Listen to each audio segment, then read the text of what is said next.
ever just stop to wonder what is actually floating around inside a vaccine vial?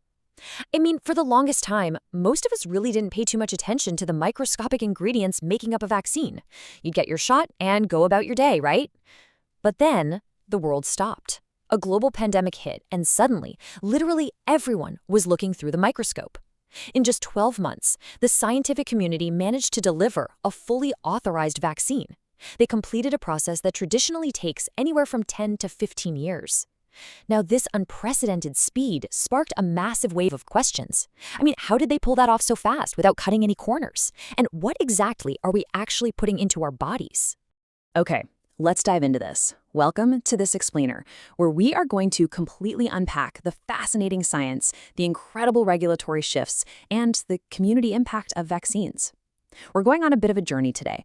We're going to start all the way down at the microscopic level, right inside the vial, and then we're going to zoom all the way out to global testing protocols and local community action. So here is our roadmap for today. First, we'll look at the vaccine recipe. Second, we'll be demystifying those ingredients. Third, we're covering the traditional testing timeline. Fourth, we'll look at the COVID-19 paradigm shift. And finally, educating our communities. Let's get to it. Section 1. The vaccine recipe. What is actually inside the vial? Think of manufacturing a vaccine a lot like baking a highly complex, perfectly balanced cake. Every single biological ingredient in there has a very precise purpose. Literally nothing is in there by accident, and everything is measured out in incredibly small, rigorously tested quantities. Now, the absolute star of our recipe is the antigen. This is the active ingredient that safely trains your body to fight. It's usually a weakened or sometimes a killed version of the virus or bacteria that you're actually trying to protect against. When this is introduced to your body, the antigen stimulates your immune system to produce these protective proteins, which we call antibodies. It essentially hands your body a mugshot of the bad guy. That way, if the real disease ever actually shows up, your immune system already has the exact weapons ready to absolutely neutralize it. So, depending on the recipe, vaccines generally fall into two main categories, live and non-live. Live vaccines use a weakened version of the virus. Because it's live, it's highly effective, but it's generally not recommended for individuals who have severely weakened immune systems or those who are pregnant. On the flip side, non-live vaccines use a killed version, or sometimes just parts of the virus. And because there is zero live virus present, it is scientifically impossible to become infected with the disease from receiving this specific type of vaccine. Both of these are incredibly effective tools. They're just tailored for different safety profiles. Section 2. Demystifying vaccine ingredients. From the science lab directly to your pantry. Okay, so beyond the antigen, there are a few other ingredients that help the vaccine do its job. And I get it, sometimes the long, extremely scientific names of these compounds can cause a little bit of hesitation. But the truth is, these ingredients aren't just cooked up in a lab, they're probably sitting right in your pantry right now. For instance, we have adjuvants, like squalene. These are added to create a stronger immune response, which actually reduces the number of doses you might need. Now, squalene sounds super exotic, right? But it's just an oil found naturally in your own body, in plants, and in fish. Next up, we have stabilizers like sorbitol and sucrose. These keep the vaccine from breaking down when the temperature changes during transport. And you consume sorbitol and sucrose all the time. They are in berries, chewing gum, ice cream, and your standard table sugar. Finally, preservatives like phenol stop dangerous fungi and bacteria from contaminating multi-dose vials. And where else do we find phenol? In everyday mouthwash and throat lozenges. So these are completely normal compounds that we interact with literally every single day. The really crucial takeaway here is that these ingredients are not some new wild experiment. In fact, adjuvants specifically, like aluminum salt-based adjuvants, have a proven, documented track record of being safely used in vaccines for over 70 years. Think about that. We have 7 decades of solid safety data supporting their use. Now, what's really interesting about this slide is how it tackles one of the most persistent myths in public health, the fear of mercury in vaccines, specifically a preservative called thimerosal. The whole confusion comes down to mixing up two completely different types of mercury. Thimerosal contains ethyl mercury.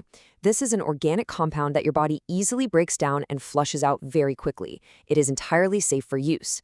What people are actually afraid of is methyl mercury. That's the type you find in certain fish, which can accumulate in your body and become toxic in high amounts. They sound incredibly similar, sure, but they behave completely differently once they're inside the human body.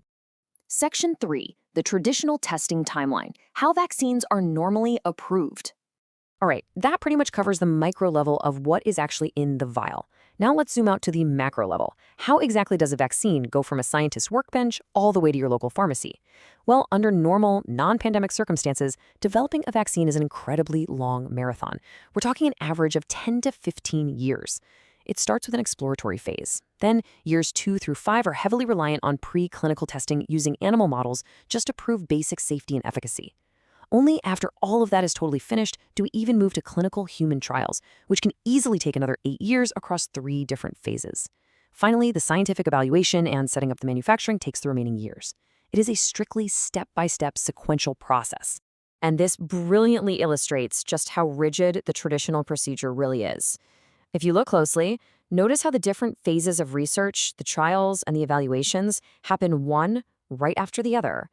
Phase 2 doesn't even start until Phase 1 is completely finished and fully reviewed. You wait for the data, you submit the data, you wait for the approval, and then, and only then, do you start the next step. It's incredibly thorough for sure, but obviously it takes a vast amount of time. Section 4. The COVID-19 Paradigm Shift, Speeding Up Science Without Cutting Corners. So when COVID-19 emerged, time was a luxury the world simply did not have.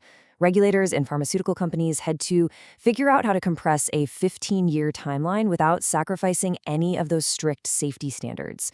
Under emergency provisions, regulators like the EMA utilize what's called a rolling review process. Notice how the phases overlap here. Instead of waiting to hand over a massive stack of data at the very end of years of trials, scientists submitted their data in real time, the exact moment it was available. Human pharmacology studies overlapped directly with clinical efficacy studies. Because of massive global funding and honestly just unprecedented cooperation, they could run these phases in parallel rather than sequentially. That's how they compressed a decade of work into roughly 12 months for vaccines like Comirnaty. Comparing the two timelines directly really highlights that this was a procedural innovation, not an evasion of safety.